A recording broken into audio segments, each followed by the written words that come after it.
반갑습니다. 하이델베르그 교리문답. 오늘은 108문 109문 10계명 중에 7계명을 함께 배워보도록 하겠습니다. 이제 10계명 중에 7계명까지 왔습니다. 7계명은 가늠하지 말지니라 라는 것이고, 이 명령은 지금 이 시대에 굉장히 안 지켜지는 계명 중에 하나죠. 그래서 더욱더 중요하다는 사실입니다. 오늘 이 7계명을 배우면서 이 시대에 어떻게 살아야 되는지, 그리고 성이라는 것과 결혼이라는 것이 얼마나 중요한지 깨닫는 시간이 되셨으면 좋겠습니다. 7계명 가늠하지 말라라는 이 계명을 생각하기 전에 6계명과의 연관성을 좀 살펴볼 필요가 있습니다. 6계명은 살인하지 말라라는 계명이었죠. 우리가 지난 시간에 보았듯이 이 6계명은 생명에 대한 가치를 얘기하고 있습니다. 생명을 얘기할 때에 뭐라고 얘기했냐면 이것이 하나님의 복이다 라고 얘기하고 있습니다. 왜 복이냐면 창세기 1장 28절에 복을 주어 라고 얘기하고 있고, 그 복이 생육하고 번성하여 땅에 충만하라 라고 얘기하고 있습니다. 다른 말로 하면 생육하고 번성하는 것이 하나님의 복이라는 것이죠. 이유가 뭡니까? 하나님의 형상을 다음 세대에 전달할 수 있는 방법이기 때문에 이것이 복이 된다는 것입니다. 그럼 보십시오. 생육하고 번성하는 것이 복이라면 많은 아내를 거느리고 많은 자녀들을 낳으면 큰 복을 받는 것 아닐까요? 아니겠죠, 그죠? 그래서 7계명이 필요한 겁니다. 하나님께서 복으로 주신 이 생명을 어떤 방법으로 이어갈 수 있는가, 거기에 대한 해답을 제시하는 것이 7계명이라는 것입니다. 이거 꼭 기억하시고 하나님이 주신 복을 하나님의 방법대로 이어나가야 한다는 사실을 기억하시면서 7계명을 살펴보았으면 좋겠습니다. 7계명에 대해서 먼저 설명을 할 것입니다. 언약적 측면에서의 결혼을 강조하고 또한 언약을 강조하면서 7계명을 좀 살펴볼 것이고, 교리문답이 말하는 108문은 모든 부정을 저주하고 순결하고 단정한 생활을 하는 것이 7계명에서 하나님께서 원하시는 것이다 라는 것을 살펴볼 것이고요. 109문에서는 가늠만 안 하면 됩니까? 아닙니다. 육체와 영혼의 순결을 위해서 살아야 합니다 라는 그 질문과 답변을 살펴볼 것입니다. 먼저 7계명에 대해서 함께 살펴봅시다. 자, 가늠하지 말지니라. 여러분, 가늠은 무슨 뜻입니까? 가늠은요, 부부간의 정절을 범하는 것이라고 표현할 수 있습니다. 자, 부부를 얘기하고 있죠. 그러면 나는 결혼을 안 했으니까 가늠하지 말지니라와 별 상관이 없구나 라고 생각할 수도 있는데 절대로 아닙니다. 부부간의 정절을 위해서 미혼자들은 순결을 보존해야만 합니다. 그래서 순결을 보존하는 것이 가늠하지 않는 것과 동일한 것이고, 기혼자는 당연히 결혼을 하였기 때문에 결혼을 잘 유지할 수 있도록 하기 위해서 가늠하지 말아야 합니다. 이것들 모두 다 어떤 바운더리 안에 있습니까? 바로 결혼이라는 바운더리 안에 있다는 것이죠. 그래서 7계명은 어떻게 보면 결혼을 강조하고 가르치는 계명이라고 할 수 있습니다. 그러면 우리는 결혼을 어떻게 이해해야 할까요? 앞서 보았듯이 결혼은요, 생명의 복, 즉 하나님의 형상을 다음 세대에 전달할 수 있는 유일한 통로입니다. 유일한 거예요. 결혼을 안 하고 다른 자녀를 낳았어요. 이건 복이 아니고 죄입니다. 그죠? 이것은 7계명을 어기는 거예요. 그렇기 때문에 결혼을 통해서만이 이 복이 주어진다는 사실을 여러분 믿으셔야 돼요. 두 번째, 이 결혼은요, 하나님의 언약 관계 아래서 생각해야 되는 것입니다. 현대에 결혼하는 사람들이요, 결혼을 두 사람과의 관계로 여기고 네가 좋고 내가 좋으니까 우리가 그냥 같이 살자, 그걸 하객들에게 표현하는 어떤 행위로서의 결혼식을 얘기할 때가 많습니다. 절대로 두 사람과의 관계가 아닙니다. 부부와 하나님과의 관계로 이해하셔야 되는 거예요. 그래서 결혼은 이벤트로 해서는 절대로 안 됩니다. 결혼은 하나님 앞에서의 엄숙한 예식이며 서약입니다. 그래서 결혼식에서 가장 중요한 부분은 뭐냐면 하나님의 기름 부음 받은 이 직분자가 삼위 하나님의 이름으로 이 두 사람이 부부가 되었음을 선언하는 그때가 정말 중요한 순간입니다. 결혼을 아직 안 하신 분들은 그것을 기억하시면서 그때의 마음을 새롭게 하고 하나님 앞에 있다는 사실을 믿음으로 결혼식을 진행하십시오. 자, 하나님의 언약 관계입니다. 하나님의 언약 관계라는 사실은 성경을 어떻게 증명하고 있냐면 창세기 2장에 보면 하나님께서 나타나셔가지고 아담과 언약을 맺으십니다. 동산 모두의 실과를 먹어도 되되 저 중앙에 있는 선악을 알게 하는 나무의 열매는 절대로 먹지 말라. 먹으면 정령 죽으리라. 라고 명령하시고, 그리고 나서 아담을 딱 봤는데 홀로 있는 것이 참 마음이 안 좋아가지고 돕는 배필을 주셨어요.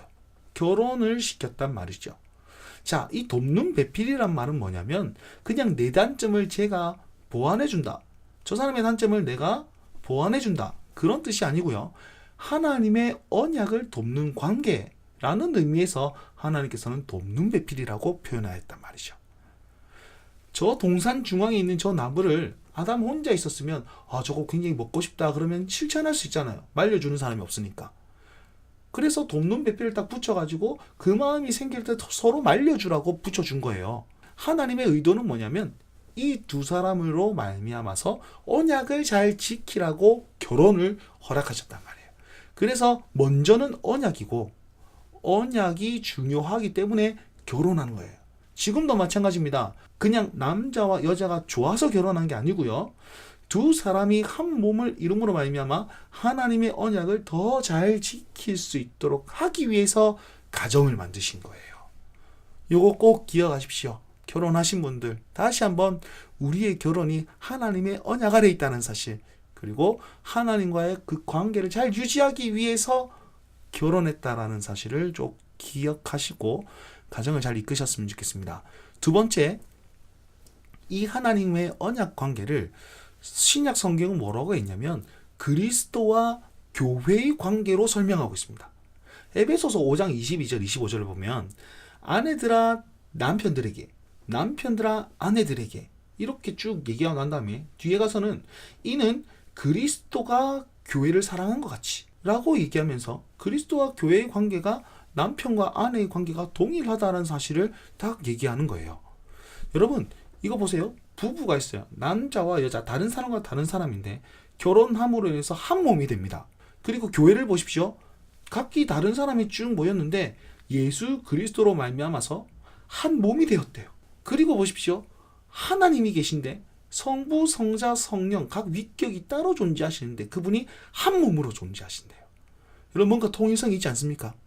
결론은 뭐냐면 교회와 가정은 삼위일체 하나님의 증명이라는 사실입니다.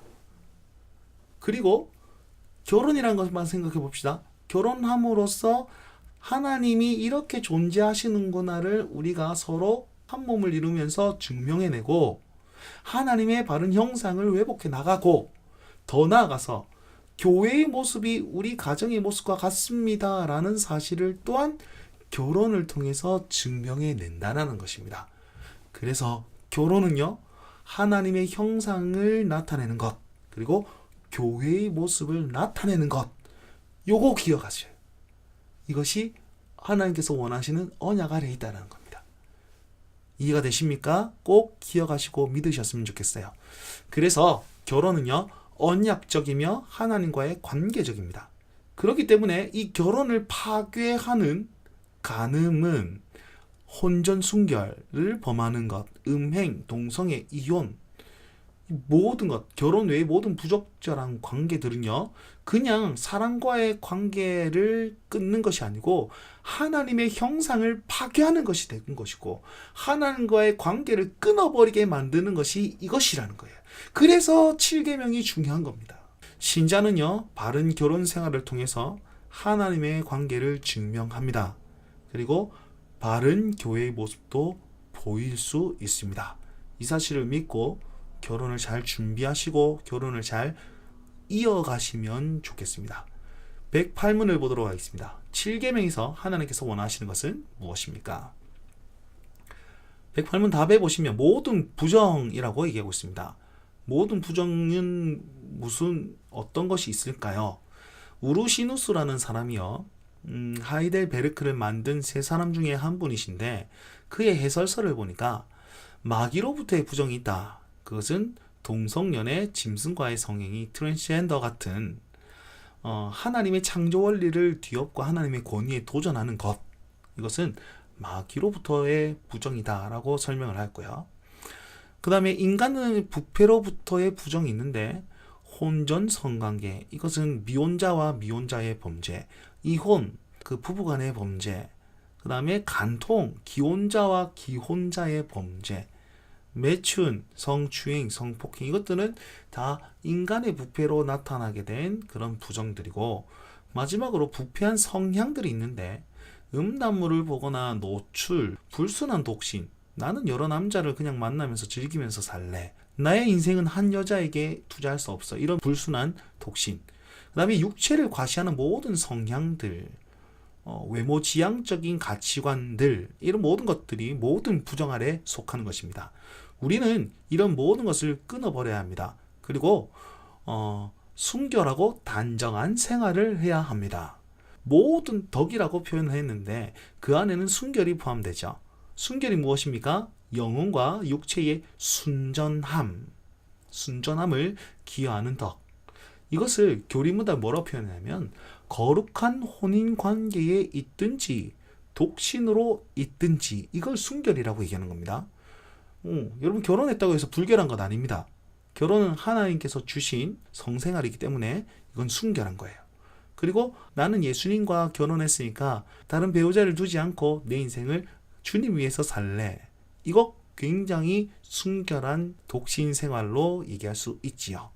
그 다음에 정숙함이 있습니다. 정숙함은 부정에 대한 부끄러움, 두려움, 이것을 혐오하는 그것을 말합니다. 음탕하고 외설, 이것을 부끄럽게 여기는 것이죠. 우리 청소년들이나 어린 친구들이 남성의 성기를 두고 뭐가 낫다, 뭐가 뗐다, 이런 얘기를 하잖아요.